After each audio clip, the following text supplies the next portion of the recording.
നമ്മളിൽ പലരും ചിലപ്പോൾ ആലോചിച്ചിട്ടുണ്ടാകും, പഠനത്തിൽ മിടുക്കരായിരുന്ന പല കുട്ടികളും മുതിരുമ്പോൾ എന്തുകൊണ്ടാണ് ഒറ്റപ്പെട്ടു പോകുന്നത്? എവിടെയൊക്കെയോ അവർക്ക് കണക്ട് ചെയ്യാൻ പറ്റാതെ വരുന്നു. ആളുകളുമായി അടുത്തിടപഴകാൻ കഴിയുന്നില്ല. എന്തിനും ഒരു മടുപ്പ്, ഒരുതരം ശൂന്യത. ഇതൊക്കെ നമ്മളിൽ പലർക്കും റിലേറ്റ് ചെയ്യാൻ പറ്റുന്ന കാര്യങ്ങളായിരിക്കും, അല്ലേ? ഈ ചോദ്യത്തിന് കൃത്യമായൊരു ഉത്തരം പലപ്പോഴും നമുക്ക് കിട്ടാറില്ല.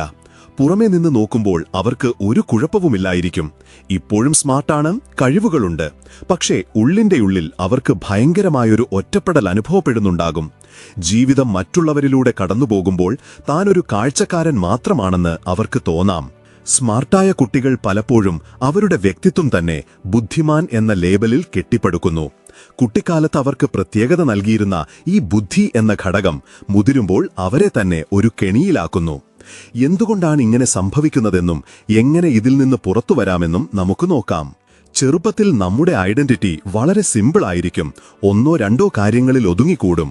ഉദാഹരണത്തിന് ക്രിക്കറ്റ് ഇഷ്ടപ്പെടുന്ന കുട്ടി, അല്ലെങ്കിൽ മാഗി നൂഡിൽസ് ഇഷ്ടപ്പെടുന്ന കുട്ടി എന്നൊക്കെ.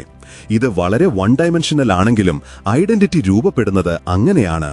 ഇതിലേറ്റവും ശക്തമായ ഒരു ലേബലാണ് നീ മിടുക്കനാണ് അല്ലെങ്കിൽ നീ സ്മാർട്ടാണ് എന്നത്. ടീച്ചർമാരും മാതാപിതാക്കളും കൂട്ടുകാരുമെല്ലാം ഇത് പറഞ്ഞു ഉറപ്പിക്കുമ്പോൾ ഇത് നമ്മുടെ വ്യക്തിത്വത്തിന്റെ പ്രധാന ഭാഗമായി മാറുന്നു.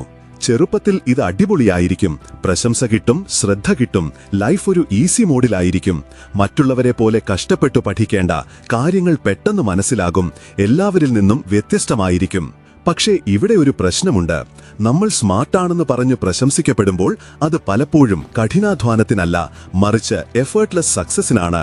അതായത് വേഗത്തിലൊരു പ്രശ്നം പരിഹരിക്കുമ്പോൾ, അധികം കഷ്ടപ്പെടാതെ എ ഗ്രേഡ് വാങ്ങുമ്പോൾ, ഒരു കാര്യം ആദ്യ തവണ തന്നെ മനസ്സിലാക്കുമ്പോഴൊക്കെയാണ് ഈ പ്രശംസ ലഭിക്കുന്നത്.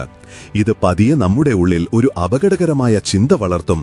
ഞാൻ സ്മാർട്ടാണെങ്കിൽ കാര്യങ്ങൾ എളുപ്പമായിരിക്കണം.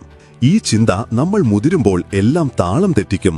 കാരണം ഒരു കാര്യം എളുപ്പമല്ലാതാകുമ്പോൾ, നമ്മൾ കഷ്ടപ്പെടുമ്പോൾ, പരാജയപ്പെടുമ്പോൾ, ഒരു കാര്യം പെട്ടെന്ന് മനസ്സിലാകാത്തപ്പോൾ അതൊരു സാധാരണ വെല്ലുവിളിയായി തോന്നില്ല, മറിച്ച് അത് നമ്മുടെ ഐഡന്റിറ്റിക്കുള്ള ഒരു ഭീഷണിയായി തോന്നും. ഞാൻ സ്മാർട്ടാണെങ്കിൽ എന്തുകൊണ്ടാണ് എനിക്ക് ഇത്രയും ബുദ്ധിമുട്ട്? അതുകൊണ്ട് ബുദ്ധിമുട്ടുകളെ നേരിടുന്നതിന് പകരം നമ്മൾ അവയെ ഒഴിവാക്കാൻ തുടങ്ങും. ഉറപ്പില്ലാത്ത കാര്യങ്ങളിൽ കൈപൊക്കില്ല, ജയിക്കുമെന്ന് ഉറപ്പില്ലെങ്കിൽ ഗെയിം കളിക്കില്ല, ഇഷ്ടമുള്ള കാര്യങ്ങൾ പോലും ചിലപ്പോൾ ചെയ്യില്ല. കാരണം അത് നമ്മൾ അത്ര സ്മാർട്ടല്ലെന്ന് തെളിയിച്ചാലോ എന്ന് ഭയക്കും. പതിയെ നമ്മുടെ ലോകം ചുരുങ്ങാൻ തുടങ്ങും. നമുക്ക് കഴിവുള്ള കാര്യങ്ങൾ മാത്രം ചെയ്യും, പരിചിതമായ കാര്യങ്ങളിൽ ഒതുങ്ങിക്കൂടും. പെർഫെക്റ്റ് സ്മാർട്ട് കിഡ് എന്ന ഇമേജ് സംരക്ഷിക്കാൻ നമ്മൾ ശ്രമിക്കും, പുതിയ കാര്യങ്ങൾ പരീക്ഷിക്കുന്നതിന് പകരം. മറ്റുള്ളവരെല്ലാം പുതിയ കാര്യങ്ങൾ പരീക്ഷിച്ച് പരാജയപ്പെട്ട് വളരുമ്പോൾ നമ്മൾ നമ്മുടെ കംഫർട്ട് സോണിനുള്ളിൽ ഒതുങ്ങിക്കൂടും. ഇതെത്രത്തോളം കൂടുന്നുവോ അത്രത്തോളം ഈ അവസ്ഥയിൽ നിന്ന് പുറത്തുവരാൻ പ്രയാസമാകും. ഒരു ഘട്ടത്തിൽ നമ്മൾ തിരിച്ചറിയും, നമ്മുടെ ഐഡന്റിറ്റി കെട്ടിപ്പടുത്തത് വളരെ ദുർബലമായ ഒന്നിന്റെ പുറത്താണെന്ന്. പരാജയപ്പെടാൻ പാടില്ല, മണ്ടനാണെന്ന് തോന്നിക്കാൻ പാടില്ല, അങ്ങനെയുള്ള ചിന്തകൾ നമ്മളെ അവിടെ തന്നെ നിർത്തും. ഇവിടെയാണ് ഒറ്റപ്പെടൽ തുടങ്ങുന്നത്. നമ്മൾ വളരാതാകുമ്പോൾ മറ്റുള്ളവരുമായി കണക്ട് ചെയ്യാനും സാധിക്കാതെ വരും. ആലോചിച്ചു നോക്കൂ, കണക്ഷൻ ഉണ്ടാകുന്നത് ഒരുമിച്ച് കാര്യങ്ങൾ ചെയ്യുമ്പോഴാണ്. ഒരു ടീമിൽ പ്രവർത്തിക്കുമ്പോൾ, ഒരുമിച്ച് ബുദ്ധിമുട്ടുകളിലൂടെ കടന്നു പോകുമ്പോൾ, ഒന്നിനു വേണ്ടി കഷ്ടപ്പെടുമ്പോഴൊക്കെയാണ് സൗഹൃദങ്ങൾ ഉണ്ടാകുന്നത്. ഈ സാഹചര്യങ്ങളിൽ നിന്നെല്ലാം നമ്മൾ ഒഴിഞ്ഞു മാറുമ്പോൾ യഥാർത്ഥ സൗഹൃദങ്ങൾ ഉണ്ടാക്കുന്ന അവസരങ്ങൾ നഷ്ടപ്പെടും. ക്ലബിൽ ചേരില്ല, കാരണം നമ്മൾ മോശമായാലോ എന്ന് പേടിക്കും. പുതിയ സ്പോർട്സ് കളിക്കില്ല, കാരണം അത് അപരിചിതമാണ്. ഗ്രൂപ്പ് പ്രോജക്റ്റുകൾ ഒഴിവാക്കും, കാരണം അത് ബുദ്ധിമുട്ടിച്ചാലോ എന്ന് കരുതും. അറിയാതെ തന്നെ നമ്മൾ സോഷ്യൽ ലൈഫിൽ നിന്ന് പുറത്താകും. പക്ഷേ നമുക്കിപ്പോഴും കണക്ഷൻ ആവശ്യമാണ്, അല്ലേ? അപ്പോൾ നമ്മൾ എന്ത് ചെയ്യും? നമുക്കറിയാവുന്ന കാര്യങ്ങളെ ആശ്രയിക്കും, നമ്മുടെ ബുദ്ധി. ആളുകളുമായി ബന്ധപ്പെടുന്നതിന് പകരം അവരെ മനസ്സിലാക്കാൻ ശ്രമിക്കും. നമ്മൾ അനലൈസ് ചെയ്യും, നിരീക്ഷിക്കും, തലച്ചോറിൽ പല സിമുലേഷനുകളും നടത്തും. ഇത് കോഗ്നിറ്റീവ് എംപതിയിലേക്ക് നയിക്കും. അതായത് മറ്റുള്ളവർക്ക് എന്ത് തോന്നുന്നു എന്ന് ലോജിക്കായി മനസ്സിലാക്കാൻ നമുക്ക് സാധിക്കും, പക്ഷേ അവരുമായി വൈകാരികമായി അടുക്കാൻ കഴിയില്ല. ഇതൊരു പരിധിവരെ ഉപകരിക്കും. സംഭാഷണങ്ങൾ മുന്നോട്ട് കൊണ്ടുപോകാം, സോഷ്യൽ കാര്യങ്ങളിൽ ഒത്തുപോകാം, ചിലപ്പോൾ ആകർഷകരായെന്നും വരാം. പക്ഷേ ഉള്ളിൽ നമ്മൾ വല്ലാതെ തളരും. കാരണം മറ്റുള്ളവരോടൊപ്പമായിരിക്കുന്നതിന് പകരം നമ്മൾ കണക്കുകൂട്ടലുകൾ നടത്തുകയാണ്. എന്തു പറയണം, എങ്ങനെ പ്രതികരിക്കണം, അവരെന്തു ചിന്തിക്കുന്നു എന്നൊക്കെ നിരന്തരം ആലോചിക്കുകയാണ്. ഇതോടെ സോഷ്യലൈസേഷൻ എന്നതും നമ്മൾ നന്നായി ചെയ്യേണ്ട ഒന്നായി മാറും. അതിൽ പരാജയപ്പെടാതിരിക്കാൻ നമ്മൾ സോഷ്യലൈസേഷൻ തന്നെ ഒഴിവാക്കാൻ തുടങ്ങും. ഇവിടെയാണ് ഒറ്റപ്പെടൽ കൂടുതൽ ആഴത്തിലാകുന്നത്. ഞാൻ സ്മാർട്ടാണല്ലോ, എനിക്കിത് കണ്ടുപിടിക്കാൻ കഴിയണമെന്ന് നമ്മൾ ചിന്തിക്കും. വൈകാരിക പ്രശ്നങ്ങളെ ലോജിക്ക് വെച്ച് പരിഹരിക്കാൻ ശ്രമിക്കും. നമ്മുടെ സെൽഫ് എസ്റ്റീം യുക്തിപരമായി ശരിയാക്കാൻ നോക്കും. നമ്മൾ ഓക്കെയാണെന്ന് നമ്മളെ തന്നെ ബോധ്യപ്പെടുത്താൻ വാദങ്ങൾ നിരത്തും. നമ്മുടെ സ്വഭാവം വല്ലാതെ അനലൈസ് ചെയ്യും. പക്ഷേ ഇതൊന്നും ഒരു പ്രയോജനവും ചെയ്യില്ല. കാരണം ബുദ്ധി വൈകാരിക വേദനകളെ പരിഹരിക്കാനായി രൂപകൽപ്പന ചെയ്തതല്ല, ആത്മാഭിമാനത്തിനുള്ളൊരു ടൂളുമല്ലാതെ. പുറമേയുള്ള പ്രശ്നങ്ങൾ പരിഹരിക്കാനുള്ള ഒരു ടൂളാണത്. നമ്മൾ ഉള്ളിലെ കാര്യങ്ങൾക്ക് അത് ഉപയോഗിക്കാൻ ശ്രമിക്കുമ്പോൾ അത് വെറുതെ കറങ്ങിക്കൊണ്ടേയിരിക്കും. ഞാൻ മതിയായ ആളാണോ എന്ന ചോദ്യത്തിന് ബുദ്ധിപരമായ ഒരു ഉത്തരമില്ല. ആ ചോദ്യത്തിന് വൈകാരികമായി മാത്രമേ ഉത്തരം കണ്ടെത്താൻ സാധിക്കൂ. സ്മാർട്ടായ കുട്ടികൾക്ക് പലപ്പോഴും വൈകാരികമായ വളർച്ച, ഇമോഷണൽ ഗ്രോത്ത് നഷ്ടപ്പെട്ടിട്ടുണ്ടാകും. വൈകാരികമായ വേദന സഹിക്കാനാവാതെ വരുമ്പോൾ, ഒറ്റപ്പെടൽ അസഹനീയമാകുമ്പോൾ നമ്മുടെ ഈഗോ അവസാനത്തെ പ്രതിരോധം തീർക്കും. ഞാൻ മറ്റുള്ളവരിൽ നിന്ന് വ്യത്യസ്തനാണ്, അവർക്കെന്നെപ്പോലെ ബുദ്ധിയില്ലാത്തതുകൊണ്ടാണ് എനിക്ക് അവരുമായി ബന്ധപ്പെടാൻ കഴിയാത്തത്, ഞാൻ ആഴത്തിലുള്ള സൗഹൃദങ്ങൾക്ക് വേണ്ടിയുള്ള ആളാണ് എന്നൊക്കെ നമ്മൾ നമ്മളോട് തന്നെ പറയും. ഒറ്റപ്പെട്ടെന്ന് സമ്മതിക്കുന്നതിനേക്കാൾ വേദനാജനകമല്ലാത്തതുകൊണ്ടാണ് നമ്മളിത് വിശ്വസിക്കുന്നത്. ഇതിനെയാണ് ഡിഫെൻസീവ് അഹങ്കാരം എന്ന് പറയുന്നത്. ഇത് നമുക്കും മറ്റുള്ളവർക്കുമിടയിൽ ഒരു വലിയ മതിൽ പണിയുന്നു.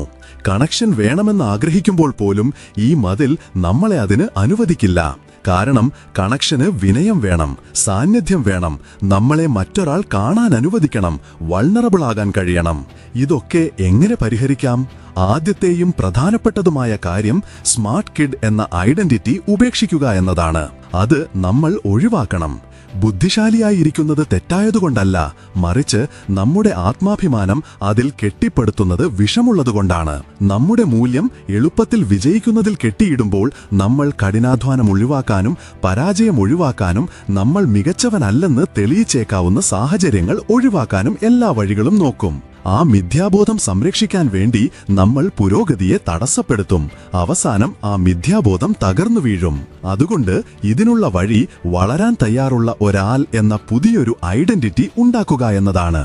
ഞാൻ എന്ത് ചെയ്താൽ എന്നെ ബുദ്ധിശാലിയായി തോന്നും എന്ന് ചോദിക്കുന്നതിന് പകരം എനിക്ക് മുന്നോട്ടു പോകാൻ എന്ത് ചെയ്യാനാകും എന്ന് ചോദിച്ചു തുടങ്ങുക. നിങ്ങളുടെ അഹങ്കാരം സംരക്ഷിക്കുന്നത് നിർത്ത്. അസ്വസ്ഥതകളെ സ്വീകരിക്കുക. കാര്യങ്ങൾ പരീക്ഷിക്കാൻ സ്വയം അനുവദിക്കുക. അതിൽ മോശമായാലും കുഴപ്പമില്ലെന്ന് മനസ്സിലാക്കുക. ജയിക്കാൻ വേണ്ടി മാത്രം മുന്നോട്ടു വരാതെ പങ്കെടുക്കാൻ വേണ്ടി മുന്നോട്ടു വരിക. അതെ, ഇത് ബുദ്ധിമുട്ടാണ്, അസ്വസ്ഥതയുണ്ടാക്കും, ഒരു പക്ഷേ ഒരു പിന്നോട്ടു പോക്കായും തോന്നിയെന്നും വരാം. പക്ഷേ ഇതങ്ങനെയല്ല. ഇത് നമ്മൾ പൂർണ്ണനാവാനുള്ള ആദ്യത്തെ യഥാർത്ഥ ചുവടുവെപ്പാണ്. പഴയ ഐഡന്റിറ്റി നമ്മുടെ മൂല്യം പ്രത്യേകതയിൽ നിന്നാണെന്ന് പറഞ്ഞിരുന്നു. പുതിയ ഐഡന്റിറ്റി നമ്മൾ മനുഷ്യരായതുകൊണ്ട് തന്നെ മൂല്യമുള്ളതെന്ന് ഓർമ്മിപ്പിക്കുന്നു. മനുഷ്യനായി ഇരിക്കുക എന്നാൽ അനിശ്ചിതത്വമുണ്ടാവാം, പതിയെ വളരാം, വഴിതെറ്റിപ്പോകാം, പകുതി സമയവും എന്താണ് ചെയ്യുന്നതെന്ന് അറിയാതെ വരാമെന്നൊക്കെയാണ് അർത്ഥമാക്കുന്നത്. പക്ഷേ മുന്നോട്ടു പോകാനുള്ള ഒരേ ഒരു വഴി പ്രവർത്തിക്കുക എന്നതാണ്. പെർഫെക്റ്റായ പ്രവൃത്തിയല്ല, ബുദ്ധിപരമായ പ്രവൃത്തിയല്ല, മറിച്ച് സത്യസന്ധമായ അപൂർണമായ മനുഷ്യന്റെ ചുവടുവെപ്പുകൾ. അതുകൊണ്ട് നിങ്ങൾക്കെന്തെങ്കിലും ബുദ്ധിമുട്ടോ മരവിപ്പോ അല്ലെങ്കിൽ നിരന്തരമായ ഒറ്റപ്പെടലോ അനുഭവപ്പെടുന്നുണ്ടെങ്കിൽ, ജീവിതകാലം മുഴുവൻ റൂമിലെ ഏറ്റവും സ്മാർട്ടായ ആളായിരിക്കാൻ ശ്രമിച്ചിട്ട് ഇപ്പോൾ മറ്റെന്തായിരിക്കണമെന്ന് അറിയാത്ത അവസ്ഥയാണെങ്കിൽ ഇവിടെയാണ് നിങ്ങൾ തുടങ്ങേണ്ടത്. ആ കഥ ഉപേക്ഷിക്കുക. ആളുകളെ ആകർഷിക്കാൻ ശ്രമിക്കുന്നത് നിർത്ത്. യഥാർത്ഥമായിരിക്കാൻ ശ്രമിക്കുക. റൂമിലെ ഏറ്റവും ബുദ്ധിശാലിയായി ഇരിക്കേണ്ട ആവശ്യമില്ല നിങ്ങൾക്ക്. അതിൽ ഉൾപ്പെടാൻ കഴിയാൻ ബുദ്ധിമുട്ടായാലും അലങ്കോലപ്പെട്ടതായാലും അപരിചിതമായാലും മുന്നോട്ടു വരാൻ തയ്യാറുള്ള ഒരാളായാൽ മതി. നിങ്ങൾക്കത് ചെയ്യാൻ കഴിയുമെങ്കിൽ വളരെ കാലമായി നിങ്ങൾക്ക് അനുഭവപ്പെടാത്ത ഒന്ന് നിങ്ങൾക്ക് അനുഭവപ്പെട്ടു തുടങ്ങും: കണക്ഷൻ. നിങ്ങളത് നേടിയെടുത്തതുകൊണ്ടോ അർഹിക്കുന്നതുകൊണ്ടോ അല്ല, മറിച്ച് ആ ഉയർന്ന സ്ഥാനത്ത് നിന്ന് താഴെ ഇറങ്ങി മറ്റുള്ളവർ ജീവിക്കുന്ന ഈ ലോകത്തേക്ക് വരാൻ നിങ്ങൾ തയ്യാറായതുകൊണ്ട്. ഈ ലോകം അത്ര മോശമല്ലെന്നപ്പോൾ നിങ്ങൾ മനസ്സിലാക്കും. യഥാർത്ഥത്തിൽ നിങ്ങളെ ശരിക്കും കാണാൻ കഴിയുന്ന ഒരേ ഒരു സ്ഥലം ഇതാണ്. അതിലുപരി നിങ്ങൾക്ക് ഒടുവിൽ വീട്ടിലെത്തിയെന്ന് തോന്നുന്ന ഒരേ ഒരു സ്ഥലവും ഇതാണ്. ഈ കാര്യങ്ങളിൽ ഏതെങ്കിലും നിങ്ങൾക്ക് റിലേറ്റ് ചെയ്യാൻ കഴിഞ്ഞിട്ടുണ്ടെങ്കിൽ, അല്ലെങ്കിൽ നിങ്ങളുടെ ഉള്ളിൽ അറിയാതെ കിടന്നിരുന്ന ചില നിങ്ങളുടെ ചിന്തകൾക്ക് ഇപ്പോഴൊരു വ്യക്തത വന്നിട്ടുണ്ടെങ്കിൽ കമന്റ് ബോക്സിൽ അറിയിക്കുക. ഒരുപക്ഷേ നിങ്ങൾ മാത്രമല്ല ഇങ്ങനെ ചിന്തിക്കുന്നയാൾ. ഒരു പാറ്റേൺ തിരിച്ചറിയുന്നത് പലപ്പോഴും അതിനെ തകർക്കാനുള്ള ആദ്യത്തെ ചുവടുവെപ്പാണ്. ഈ വിഷയം നിങ്ങൾക്ക് കൂടുതൽ റിലേറ്റ് ചെയ്യാൻ കഴിഞ്ഞിട്ടുണ്ടോ? നിങ്ങളുടെ അനുഭവങ്ങൾ എന്താണ്?